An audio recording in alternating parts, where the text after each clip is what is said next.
Alright, magandang araw no or magandang gabi mga Ilonggo people or Iloilo people. Ito na yung last night ho natin dito. My third time na nakapuntang Iloilo City. Tapos ito na din yung panghuling gabi ho natin dito.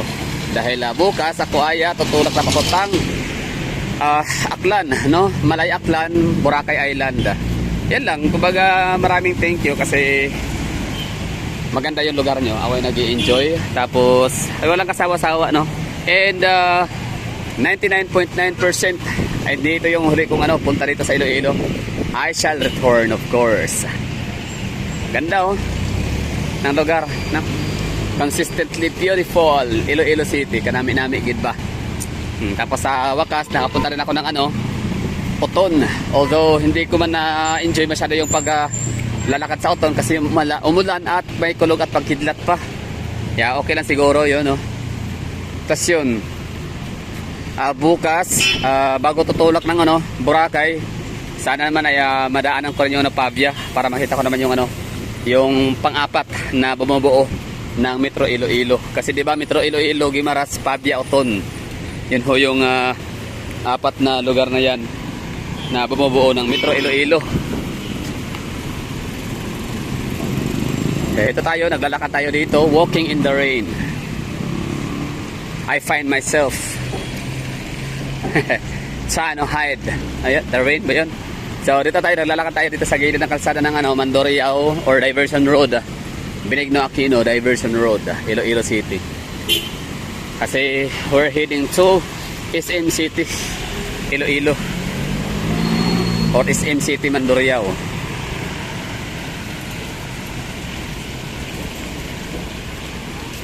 Oswag, Iloilo.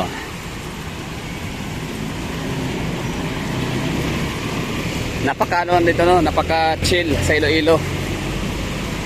Medyo less hassle ba? Okay yung mga taxi, kahit mga lumang model, kahit yung mga crosswind nila, super efficient pa rin sakyan. Ganda pa rin ng ang ganda pa din ng air condition nila, sobrang lamig at ang lakas. Tapos hindi talaga walang amoy yosi, no? Talagang strictly prohibited ho dito na magyoyosi sa within the premises of public places like ito, daan, sidewalks. Lalo na mga driver, kung magyoyosi man sila siguro at least hindi sila pwedeng magyoyosi or mag-iwan ng amoy sa loob ng kanilang mga unit. So Metro Iloilo pala is siya, parang pang 12 Metro City sa Pilipinas. Ilan ba ang mga Metro City sa Pilipinas? So Metro Manila, Metro Cebu, Metro Davao, Metro CDO, Metro Bacolod, Metro Iloilo, Metro Palawan, Metro Puerto Princesa, basta Metro Palawan, Metro Tacloban, Metro Naga, Metro Angeles, Metro Baguio, Metro Dagupan, Metro Santiago, yan ba yun? Metro Zamboanga, Metro Cotabato, Metro Jensan, and Metro Butuan. So maraming metro dito sa Pilipinas. Metro Iligan, pasok ba siya sa metro? Pwede, no? Yan na yung SM. Kasi ito naman ay hindi ko alam anong pangalan nitong gusali na to dito. Yan lang, ganda, no? Nag-i-enjoy ho tayo dito. Relax, pahinga. Tapos ito naman yung papuntang Mulo. Diba? Ganda, no? Astig ng lugar, ganda, the best, kanami-nami gitman. Ayan. So ang Miaga pala area, kung kumbaga yung Miagas parang next sa Oton. So ang salita pala doon ay iba na, no? Hindi na Hiligay nun, kundi na siya, Karaya. So ang Miaga ba isa ko pa rin ng Iloilo province or Antique na ho sila? Ano sa tingin nyo?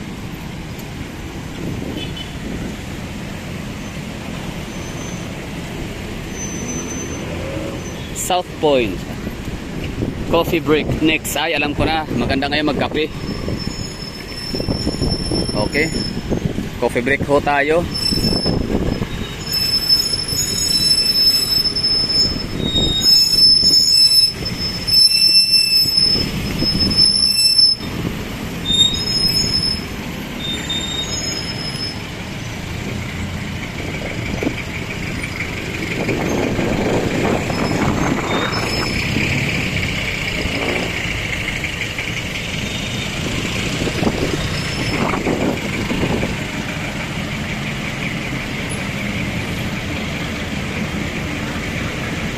Ayan, no? So, yun ha, pag pupunta tayo ng Boracay, I highly recommend na dadaan ng Iloilo. Iloilo City is a must see city or must be visited. Basta yun, basta dapat siyang puntahan, no? Iloilo City is highly recommended, no, na bisitahin. So yun na nga, balik kung magbuburakay ho kayo, itry nyo dito na lumapag sa Iloilo City. Malapit lang naman ang 6 hours lang naman ang biyahe, 5 to 6 hours ang distansya from Iloilo City papuntang Boracay.